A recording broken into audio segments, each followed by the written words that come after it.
Well, welcome to our next lecture on Kuzari. We are about to begin today the Ma'amar Hasheni, or the second essay. So, for those of you that are following in the Rabbi Karubkin translation, that would be on page number, hold on, page number 141, and that is in this volume. I think that's what most of you guys are using, but if you're not, then you just have to find in whichever version you're using the beginning of the second essay. I'm using this one, and it's on page 55. Okay, all right. Okay, so thank you if anyone else is using that one. And if I read Hebrew, I'm going to be reading from Michael Schwartz's modern Hebrew translation from the Arabic. But I have both of those versions in front of me, so I might switch back and forth a little bit. But here we go. So, the Ma'amar Hasheni starts with a tiny drop of history, and much of this history is based on the little correspondence that there was between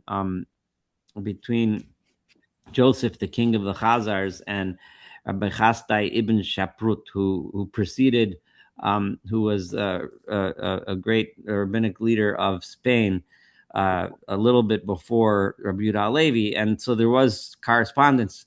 So there was and that's where the most of this knowledge comes. In the Karubkin version that I have, I'm pretty sure he prints the letters, the Ibn Shaprut letters in the back. I think in the appendix, well,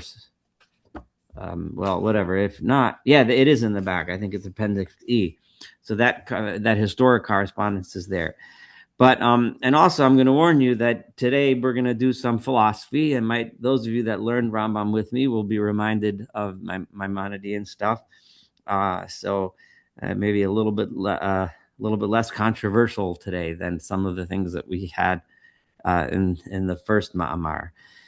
But here we go. Kefishen is karbet toldosa kuzorim, as it is mentioned in the history of the Khazars.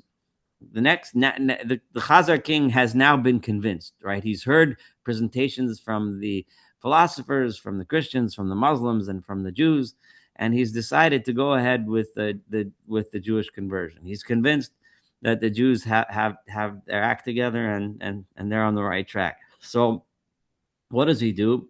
He knows he needs to learn a lot. He needs to learn the practical business of how to be a Jew. So Gilah Kuzari la Vazir Shalo, he revealed to his wazir, or his vizier, who like his first, his chief of staff, or whatever that modern equivalent would be, his first right hand man. And he says at Sod Chalamo, he told him the secret about his dream, Viet Chalamo HaChozer, and this repetitive dream that he had, Sheyivake. And in other words, and presumably he also told him about his interest in converting to Judaism. So and that he had this repetitive dream that tells him that he needs to go to the Warsan Mountains. It's not exactly clear what these Warsan Mountains are. Presumably, these are a mountain range somewhere alongside the Caspian Sea, somewhere to the east of the Caspian Sea. So it's somewhere in that modern day Afghanistan or something like that. And that's where he's going to learn how he should act. Like, what are the actions he needs to take? And he needs to know, how am I going to live? What am I going to do in order to live as a Jew? I need to learn about it. So Shneim, the two of them, Hamelach v'Havazir, his vizier, and the king himself, Holchu Yachtov, they together went El Harim, into the mountains, Hashomemim. These are desolate mountains. They're not very populated. So they're out in the middle of nowhere, Hasmuchim Liyam, and they were near the sea. And like I said, presumably just based on where the Khazar kingdom was, this probably refers to the Caspian Sea. V'nitkilu balayla ba'osa ma'ara, and they went at night to a certain cave, Shohayu Shov Simba b'chol Shabbos anoshim miker v'ayudim, that in this cave, every Shabbos, every Saturday, men from the Jewish community that was nearby in this area would come to this cave in order to spend Shabbos. Now, presumably, the reason for this was probably because the area was dangerous to be Jewish in the open, so they went into the mountains to keep Shabbos properly, presumably because during the week they had to act and pretend they weren't Jewish or something like that. Or it could be, and this was the closest place and the best place for the king of the Khazars to learn about how to live as a Jew. And or it could be that this was just a group of ascetics, a group of people that lived up in the mountains, for spiritual reasons. But regardless, who knows? But anyway, the bottom line is they went to the mountains and they found this cave where these Jews were living there. And Shneim hitzigu asmam mifneim, and they presented themselves and learned from them. Kiblu as dasam, and they studied and learned and accepted their religion. V'nimolu bo samara, and they had their circumcisions in that cave. So they converted to Judaism, the king and his top assistant. They returned to their land and they were ready to now live in their new way as Jews. But in the beginning, they didn't want to just throw it on the people all at once, make a big announcement, because that's not a very good way to convince the public. So they were just Jews by themselves, and they didn't announce it to everyone. But over time, they would talk to people that they knew would be sympathetic to listening to them explain why they became Jews. And little by little, they started bringing more and more people, B'nei Aliyah, from the people who wanted to grow in their spirituality and grow in their ethics or whatever, until more and more of them started to be convinced and go along with the king and his assistant, until there was more officials in the royal courts who were joining them in their new religion. Asgilu et tasod barabim, and eventually, when they felt that they had enough support, enough people in the right places that would support them, they announced it in public. And at this point, they pushed that all the people of the empire of Khazaria should convert to Judaism. So in order to convert the whole land, they needed a lot of help from Jews. So they get wise people and books and Sifrei Torah from all around the area wherever they could find them.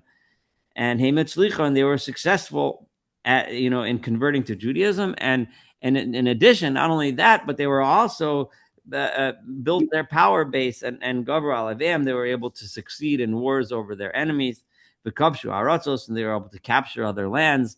And they ended up and they also gathered treasures and stuff, and started to grow. Until they had many hundreds of thousands of soldiers and a mighty kingdom and everything, all as a Jewish kingdom. So this is the little historical side note with which we're starting this ma'amar. And the people loved this new religion that they had just taken upon themselves, right? And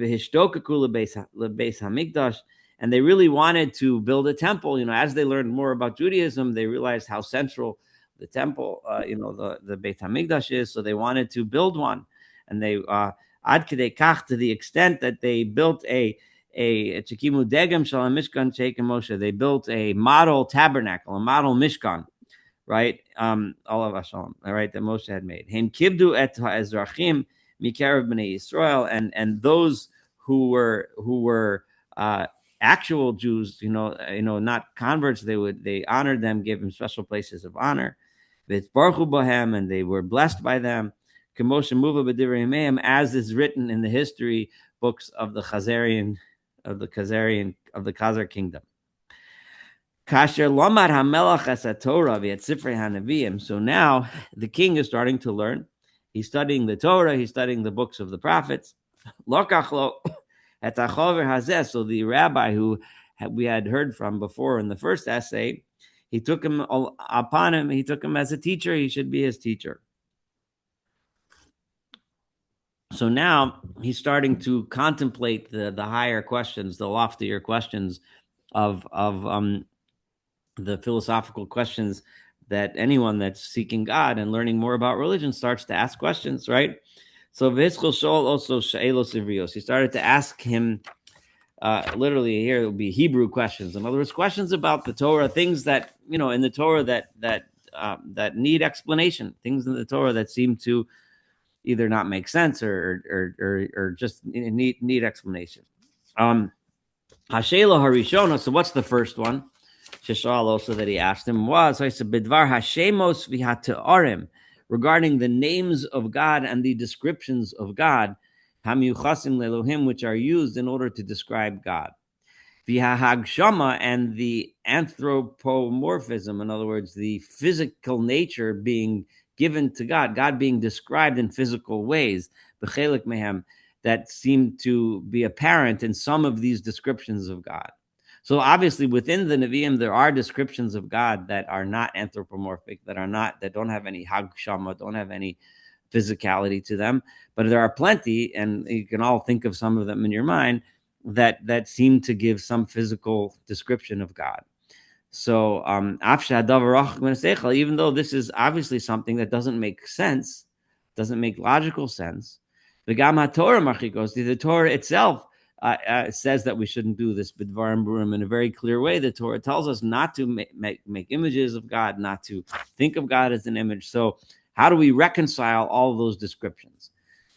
So, this is obviously something which, as those of us that studied the Rambam together understand that Rambam was dealing with this. And this is an issue that was at the top of the mind in the day of Rabbi Yehuda Halevi. So Rabbi Yehuda Halevi was going to address this, and we're going to hear how he addresses this in a second. But it's something that it's one of those big philosophical issues that in that time was a big issue. Nowadays those who understand and give any kind of physicality to God are really few and far between, and they don't really have any serious place in modern Judaism or even in any of the monotheistic religions. I don't think. But so to us, it seems like a battle that's been won a long time ago, because thinkers like Rabbi Yehuda Halevi and Rambam and others have convinced us by now to understand God as an entity that we can't comprehend, that we can't understand. And so some of these answers may seem a little obvious to us, but the only reason why they're obvious to us is because people like Rabbi Yehuda Halevi wrote about them then. But in his time, there certainly were many people who actually did look in the Torah and think, right, that there must be some physical nature to God, and which is problematic for a lot of reasons. But Rabbi Yehuda Halevi and the Rambam and many others were working against that notion. So if it's true that God has no physicality, and there's no way we can comprehend him, and we can't describe him in any way, and with any descriptor, because anything we use as a description is using something that we understand as human beings, which doesn't apply to him. So why does the Torah use such terms? Why does the Torah describe him that way? And that's the question that the Khazar King asks him. So let's see what the Chaver has to answer. So the first thing, and now I'm in paragraph 2 of Beis, which in the Korobkin version was on 143. Amar HaChaver, the rabbi answered as follows. Shmos Elohim Yis'ale Kulam, the names of the great God, all of them, Lemay Tamaforsh, with the exception of the name Yud K Vav K. Did I get blurry on the screen? I'm not sure why that happened. I'm just going to try to stop the video and restart it for a second.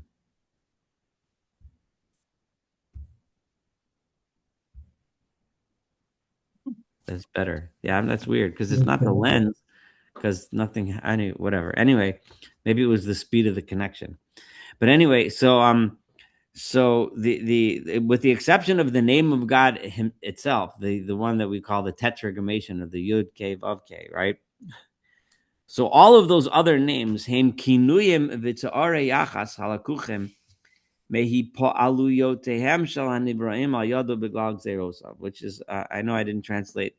So what it basically means is that they are descriptions of the relationship that God has, or the relationship that we as God's creations experience with God. So anything we say about God is not something that's actually, even though we use a word that's describing God, but it's not meant to actually describe God.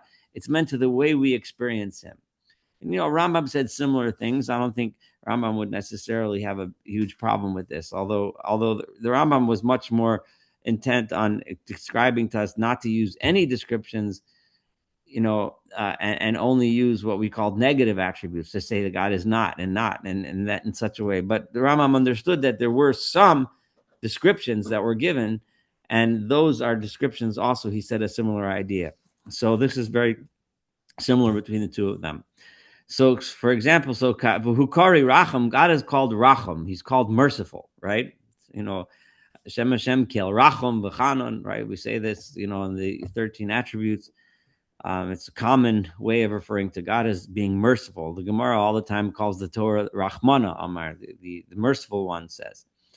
So kasher mishtaper matzavo shel misha b'nei adam hayucholnim alav b'glal ra matzavo. Right. So, for example, if you see a case where a person who's in a bad situation and something happens to him, right? If you and I were going down, we read a nice story about a person who was sick and then they recovered and they got all better, or they were struggling really hard, but then they were successful and they got a good job and now everything's going great. So we read about that and we think, if we were the ones controlling what happened in that person's life and we made that happen, someone would look at us and say we were merciful, right?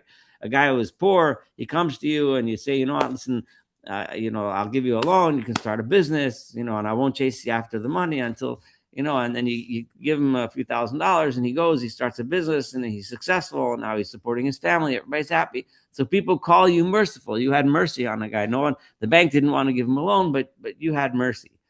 So the same thing when we see God, when we see somebody go through that, right? That and we attribute it to God, then we say God was merciful, right? So in the similar thing, so people say God is merciful and has pity on us and is kind. Right?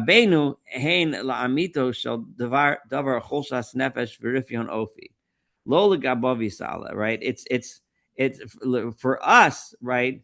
We have experienced something, right? But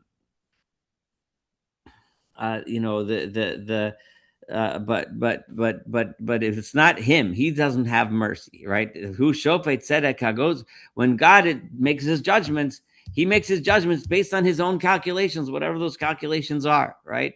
He's a judge, right? Sometimes he says this person should be poor, and V'oshar al-Acher says this person should be rich. God doesn't change, right? Based on your experience or my experience or his experience. If Reuven becomes poor and Shimon becomes rich, right?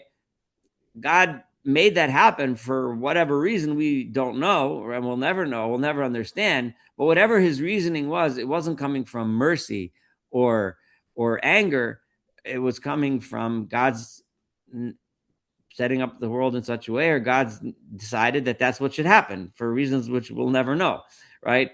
But the bottom line is he's a judge. He does what he does because he does them for whatever reasons he does them, but not because we can describe him as having a personality trait like I would describe you or I or someone else that we might meet, right? It's not because he has mercy on him or anger on the other one. And you could see similar things when you're talking about a judge, right? If you or I wanted to compliment, hold on, my cat is about to knock. No, she's about to knock down a whole bunch of glasses. But anyway, we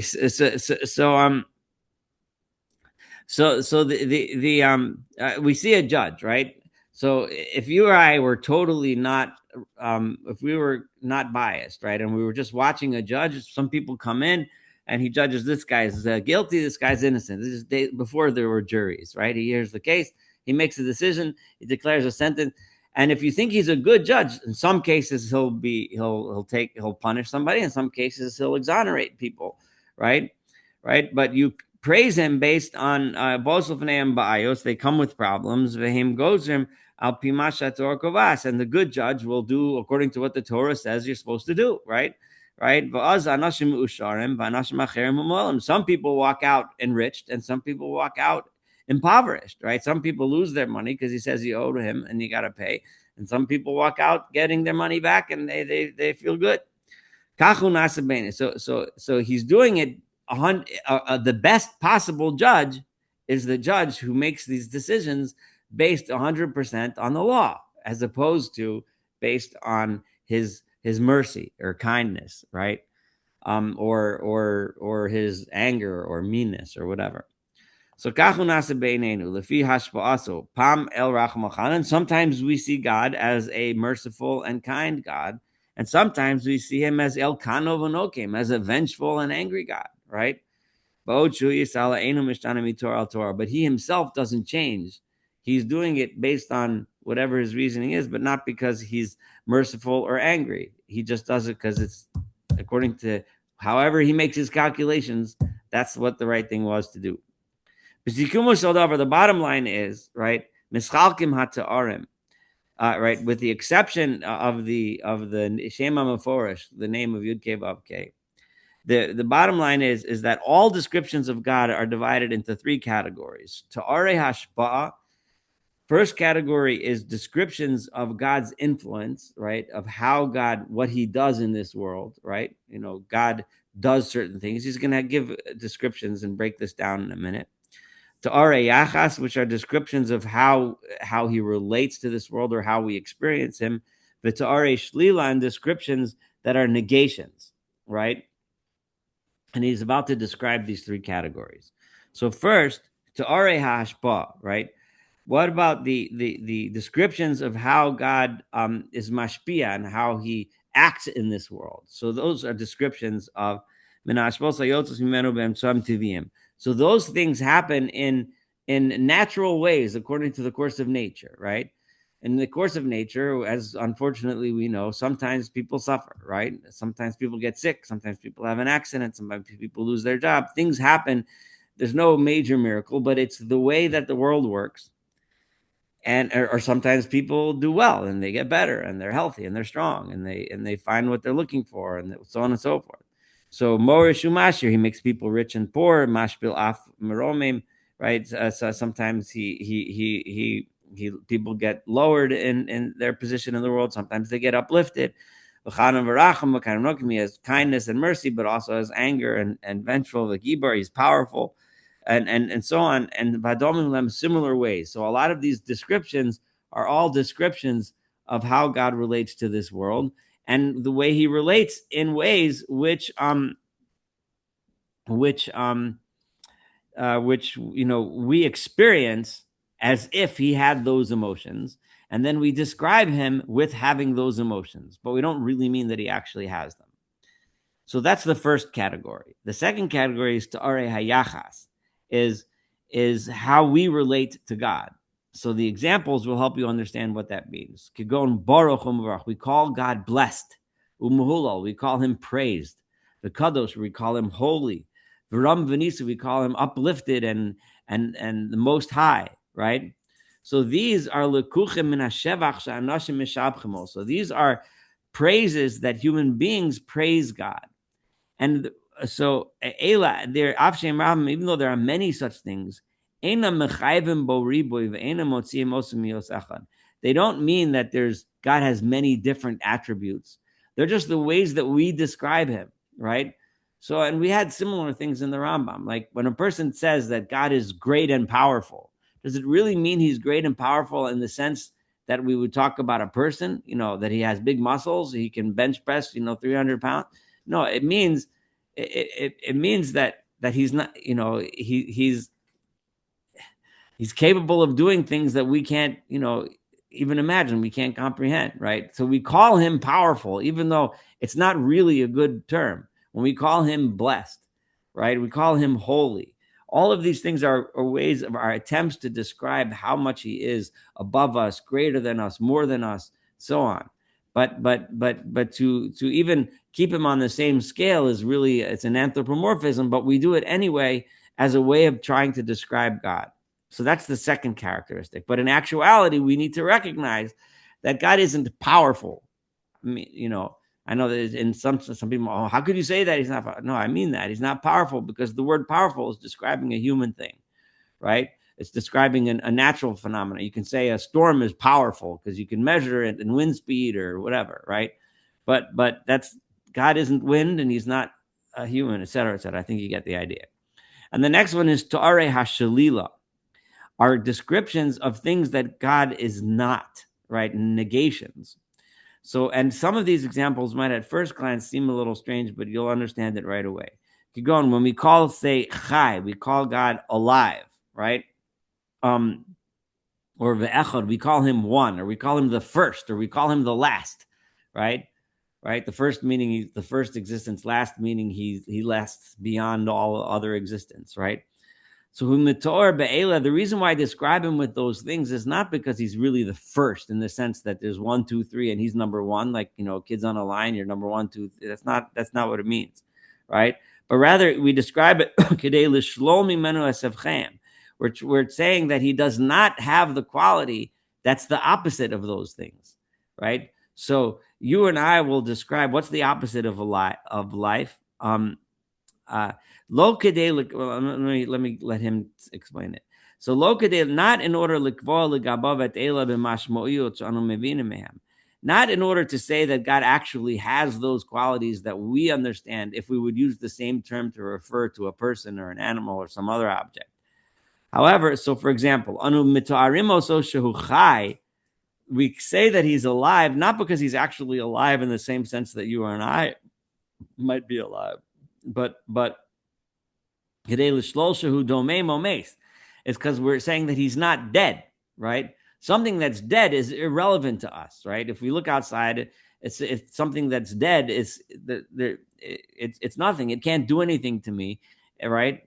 Usually, at least, right? It's just a rock. It's just sitting there. It's dead, right? It's no longer functional in the way that it should function, right? It's dead. So God's not dead. So we call him live, right? Because he's very functional, right? But because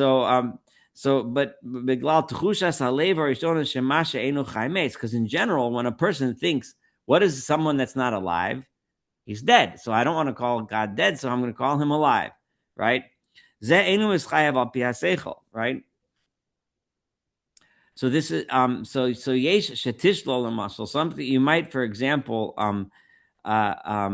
say, for example, let's use example of minhazman. You might say that time doesn't have life, right? The essence, the idea, the concept, right, of time, right, is and this is before the theory of relativity. So let's just assume time is a steady thing, right, and it's a real concept. So time is not alive, right? It doesn't have a heartbeat, right? It's not alive like you and I are alive. However, would you call it dead? You wouldn't call it dead either, right? Right? It's not an entity that you can describe by using categories of life and death. In a similar way, if you look at a stone and you say that stone has no knowledge, right? And so you're going to say that stone is not smart. Are you going to describe that stone as stupid?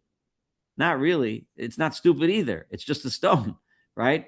So those descriptors don't really have relevance to a stone, right? Nobody, you might want to know how big it is, how much it weighs, where it is, what shape it is. You might want to know all kinds of things about it, but no one's going to ask you whether the stone is smart or stupid. It's just a stone, right? So the same thing, and with time, you're not going to ask whether the time is alive or dead. And the same thing, just like that's the case with a stone. So so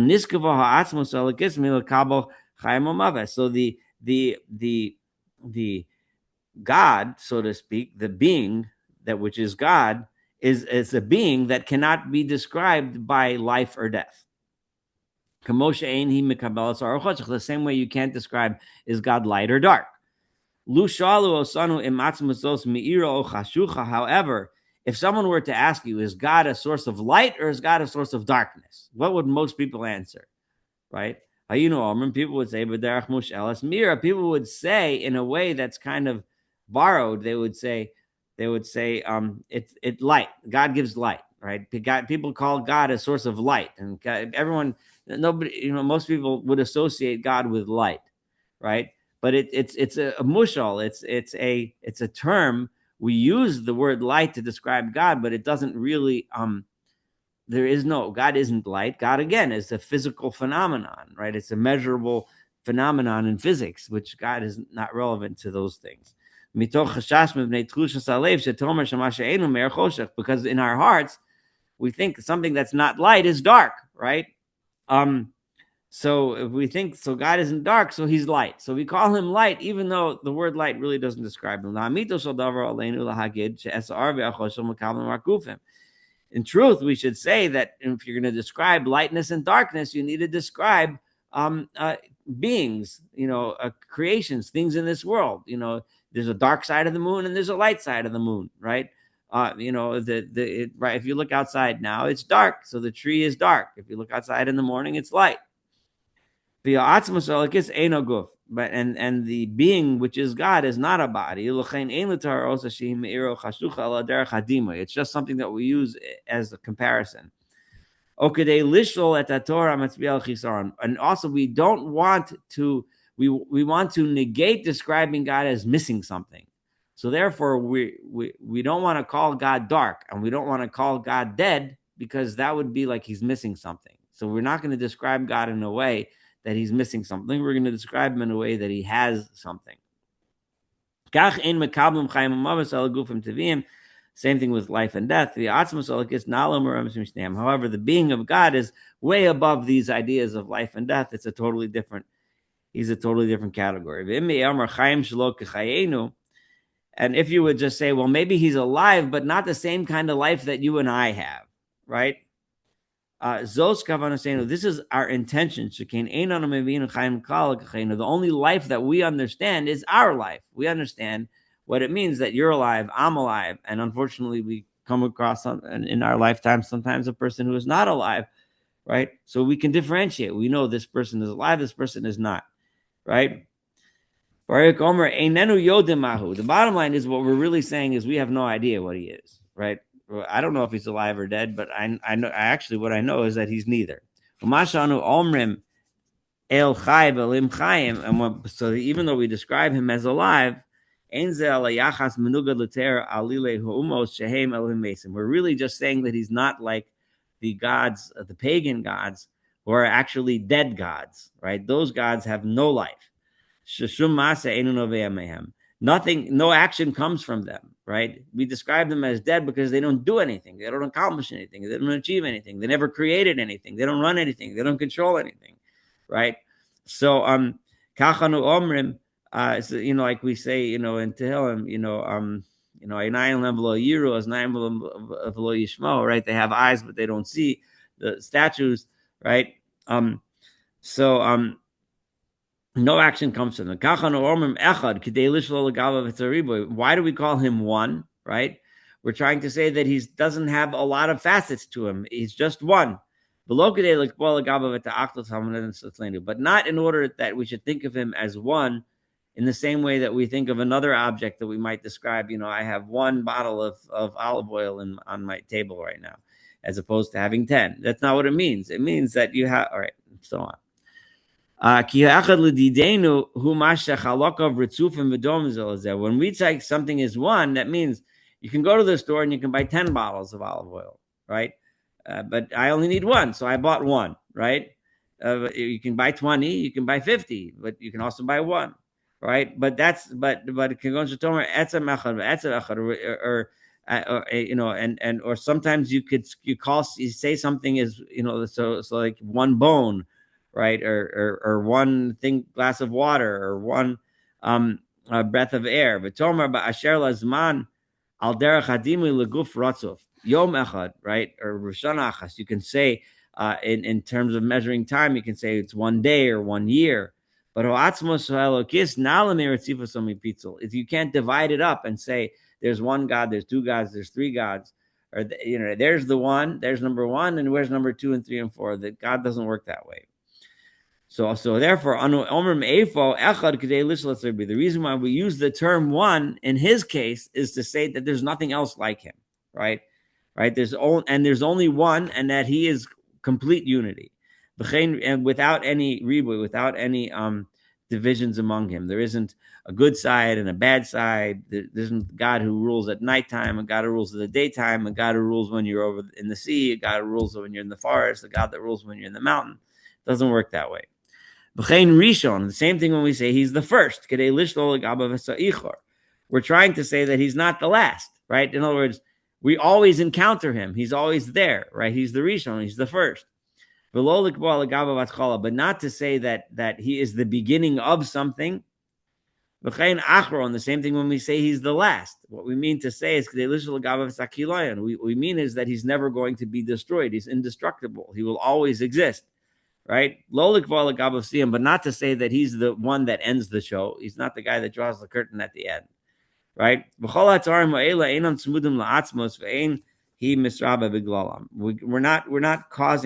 not, because we use these descriptions, it doesn't mean that we think that there's more than that God is not a unity. The God is one, and he's the only one, and he can't be divided into parts. Okay, so now what about the descriptions that are dependent on the Shem HaMeforash, the name that we use to describe God? I want to see where I'm up to, and right, I think we're on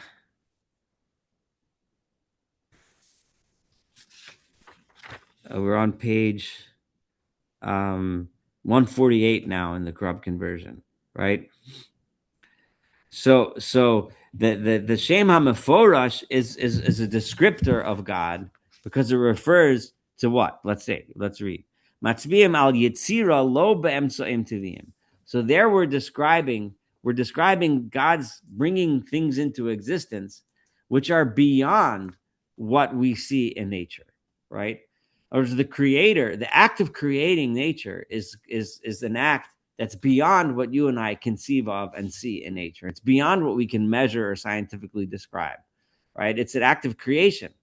So when we're talking about God acting as creator, God acting as the one who created and made this universe and is the one making the whole thing, the whole universe go around, right? In those days, literally, because they conceived of everything. If remember, he also had the same Aristotelian idea of the spheres rotating around. We'll get to that in a minute. But the bottom line is that all of that. So if you go on, for example, Yotzer, Uvore, God is a creator. Yotzer and Vore are two different words for creation. But Osen and Flos, and he does wonders, Gedolos Lovato on his own. Kolomar, Bigzeiraso Uritzono Greta, through his decree and his ratzon, his will, right? Not through any other thing. So he doesn't have to do it. He doesn't have to take a hammer and a screwdriver to make the world happen. He doesn't have to take raw materials to make it happen. Just he wants it to happen, it happens. It's possible that this is what it means when it says, so he's going to differentiate, and I want to point this out, between when God acts through nature, which is the most of our experiences through most of our lives, and then there's occasionally an event that's above and beyond nature, which is a miracle. And the example that he talked about a lot in the first essay, and he's going to mention again here, is Yetzias Mitzrayim, is the Exodus from Egypt, where you had open, clear miracles where God was acting in the same kind of capacity as he acted when he was a Yotzer and a Borei, when he was a creator, because those are above and beyond nature. All right? So when God appeared to Avram and Yitzchak and Yaakov, we don't find described in the Torah clear and open miracles, right? We have midrashim about, Avram being thrown into a furnace and things like that, but that's not in the Torah, right? The Torah doesn't describe the lives of Avram and Yitzchak and Yaakov as open miracles. Everything that happened to them, was all through. The best example is the parsha we read 2 weeks ago, Vayetze, where Yaakov, was poor, destitute. He was running away from his brother who was trying to kill him. And then you read the whole parsha, that he goes, he gets married, he has kids, he gets a lot of sheep, he gets a lot of animals and servants, and next thing you know, he's rich. But it wasn't a single actual miracle that took place in that entire thing, right? It was all through nature. It all just happened at the course of nature. So, Kolomar, b'derech hakoach v'hishtaltus, k'mo shomer lo iniach ish liashkam v'yochach aleim malachim, right? Because what happened when God said to Moshe and Shmos, right? He said to right before the Exodus, when God had introduced himself to Moshe, God tells Moshe complains. He says the people are, I go to Paro, and everything's falling apart. What are you going to do? And God said, I have appeared to the forefathers, Bekel Shakai, right? But I didn't give them my name, Yud Ke Vav Ke. I didn't appear with the Shem HaMeforash, right? So the Rabbi Levi here is explaining what that means. What that means is that when I acted with them, it was all through the regular works of nature. But I am about to act in the same way that I acted when I created the world, right? When I was a Yud Ke Vav Ke, when I was a Yotzer and a Borei, when I did things over and above and beyond nature, right? So, but for them, Hulo Bar Lam Nes Moshe Bar Moshe, God didn't perform miracles for them like He did for Moshe. That's why He says, "Ushmi Hashem lo nodati lam." I didn't reveal my name Yud Ke Vav Ke because that doesn't refer to the way we experience God throughout our normal, ordinary lives. That's referring to something above and beyond that, the act of creation itself and the miracles. Bekel Shakai Ba Bimkoma. That the letter Bays, when it says that I didn't appear as Kel Shakai, is referring to this. So, however, who also Moshe Yisrael, Eifel Moshe Yisrael, Mashlo Hisher Safik Banafashis Shabori Olam Bori Osam. But then when God revealed Himself in the Exodus, He revealed Himself in such a way, right?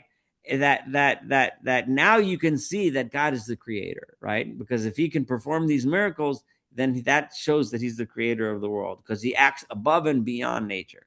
Kagon Makos, like the plagues, the Kriyas Yamsuf and splitting the sea, and the man, and the Amuran, the pillar of cloud, and so on. And why was it that God appeared to them? So if this is the case, why by Avram, Yitzchak, and Yaakov, the patriarchs, God didn't make miracles, but now in front of all of the Jewish people running out of Egypt, He makes miracles. What's the why? Not because they were better than Avram, Yitzchak, and Yaakov. Because then those people had doubts. They had doubts about whether or not God was real. They didn't know, and God had to come and reveal Himself. And that revelation is something that we need to remember for all time. When we have doubts, we look at the Exodus, like he explained in the first essay. That's what proves God's special relationship with us. That's what proves that God wants us to serve Him. That's what proves that God is one, and so on, and all the ideas of the Torah, right? But the Avram, Yitzchak, and Yaakov, right? They had pure and absolute belief in God, right? Even they could have went through their lives with only the worst kind of suffering, right? They never would have had doubts about God, right? God didn't have to prove Himself to them. But God did have to prove Himself to the Jewish people at the time of the Exodus, and that's why He went and He did those miracles for them. The anu korim lo yisala chacham levav. Okay, so and we call. So that's the point. So the Shem HaMeforash, the name Yud Ke Vav Ke, that's referring to God when He acts as God above and beyond nature. So that's referring to God as creator and God as performer of miracles. We also call God, and with this he's going to end paragraph number 2. We call Him the smart one, the one who has either intelligent heart or intelligent one that knows our hearts. Because He is the ultimate in intelligence. But it's not a description. We can't describe God as an intelligence, right? But we do anyway, because He's the ultimate intelligence. He's beyond intelligent. Ve'ilu amitz koach u'mitari hashpah. And however, when we use the term amitz koach, that he has tremendous amount of power, that goes back to the first category of how we experience. If you see a hurricane or a tornado or a tsunami, then you describe God as powerful, even though obviously that's not a descriptor. Okay, so I know there was a lot packed into there, into that paragraph too. But just to summarize really quick, we describe God in three ways. There's two categories. There's the Shema Mephora, Yud Ke Vav Ke, and then there's a million other ways to describe God. And the million other ways are divided in three categories. Either things that describe how God relates to us and how we experience him. So things like merciful, kind, etc., or vengeful, angry, etc.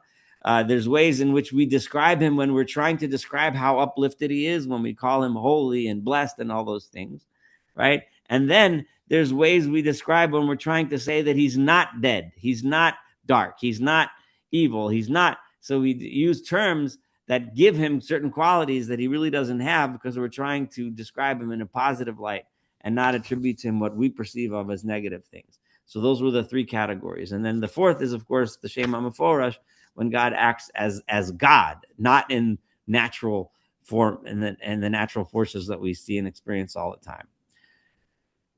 Okay, I just have to take a breath and a little sip of tea, because we're getting into all this philosophical stuff. But I'll open the floor for questions, comments. Go ahead. So what is providence?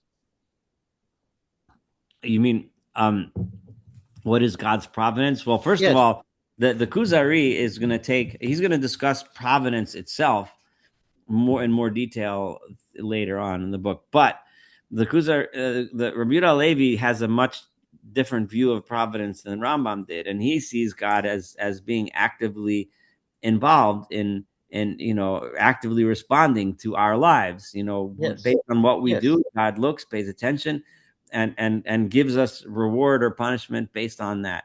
Now, not that we always understand his calculations, because they don't necessarily all make sense to us.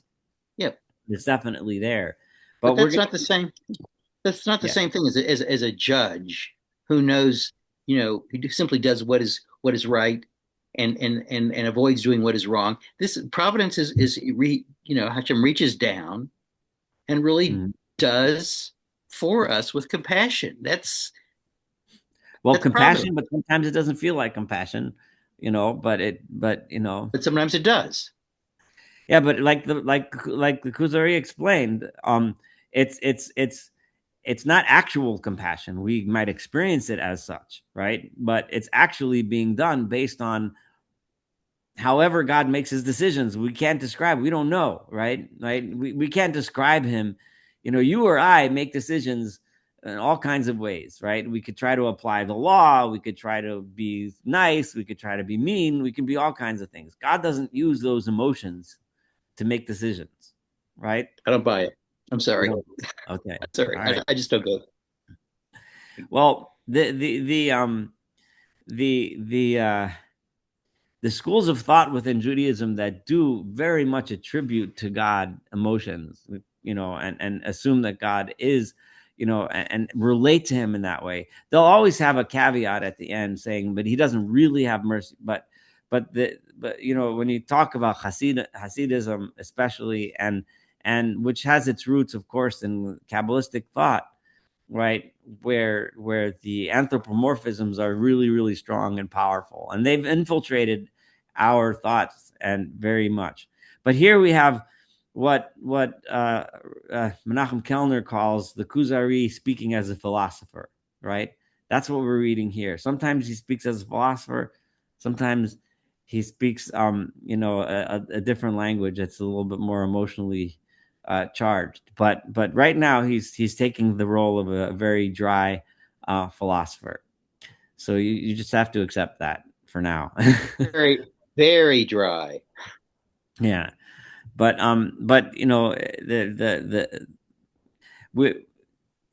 it's a step removed. It's not as dry as the Rambam was, right? So he's moving a step in that direction. The Kabbalists, who they took it another step in the direction of anthropomorphizing God. Of course, they also, like I said, I'm not saying that any Kabbalist, you ask him if you can really, describe God as having all of these attributes. Of course, they'll say, no, God really doesn't. Of course, they'll say that. But the images and the emotion behind how they describe God, certainly the acting as if God is merciful and so on.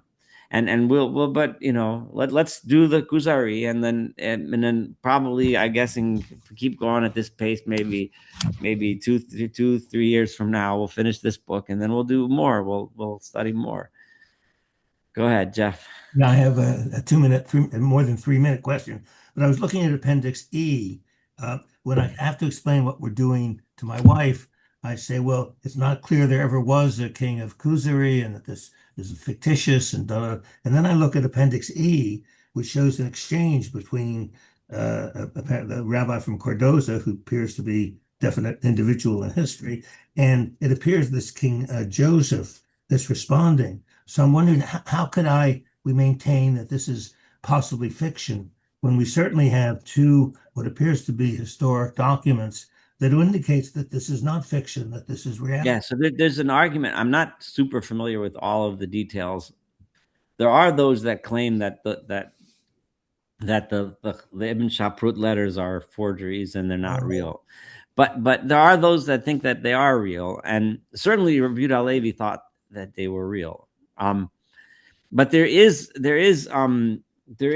enough archaeological evidence that there was something happened there is a kingdom of the Khazar kingdom. It's an actual kingdom that existed. That is definitely true, and it's pretty positive that at least some of the nobility did take on Judaism in some form for a period of time. How extensive it was in the rest of their population, and how long it lasted and why did it peter out is lost in the sands of time. But there's archaeological evidence to back this up. So there is such a thing as the Khazar kingdom, and there definitely were Khazar kings that did convert to Judaism.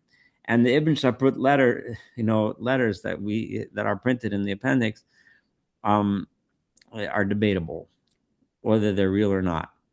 But the kingdom definitely did exist. There's no question.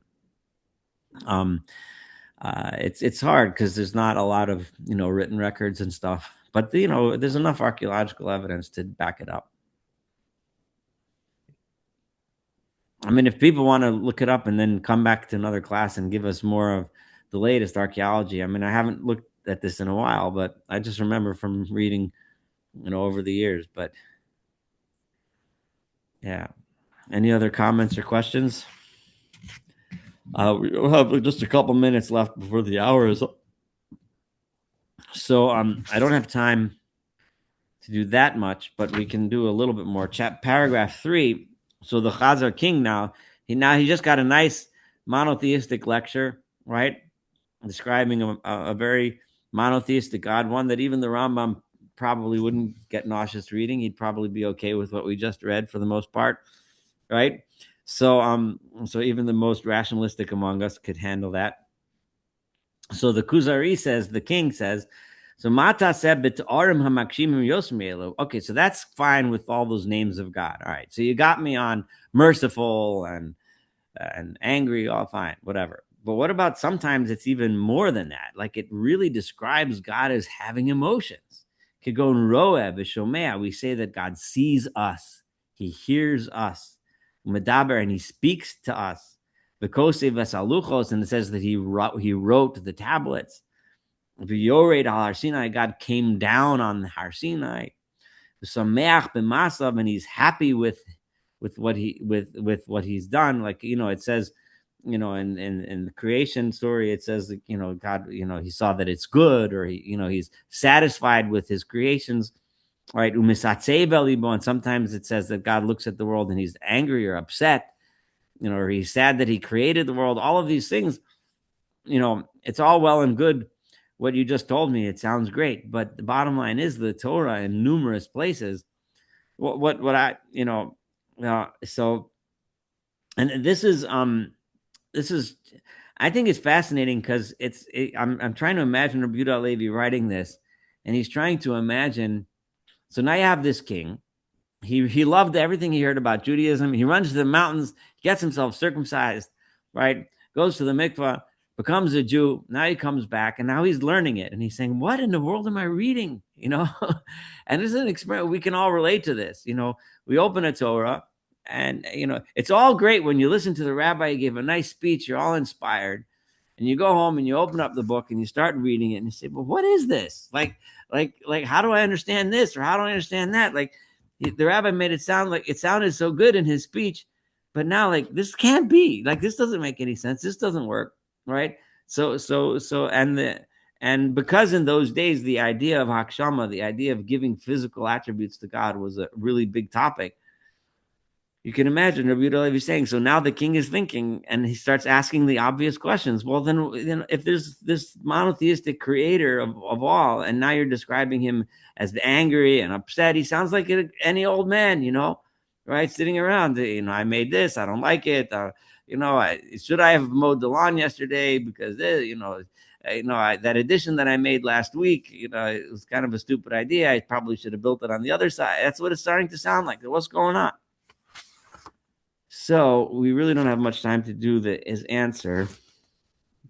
I guess I could do a little bit, right? There's some significant differences in paragraph 4 between my Hebrew translation and what Korobkin has. But let's see. I'll just do a little.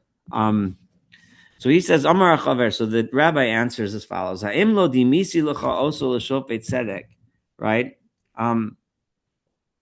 Haven't I just explained to you that I compared God to a righteous judge, right? Asher ein stia b'midosav, who isn't being influenced by anything. A judge there's absolutely no way that he's being influenced by anything.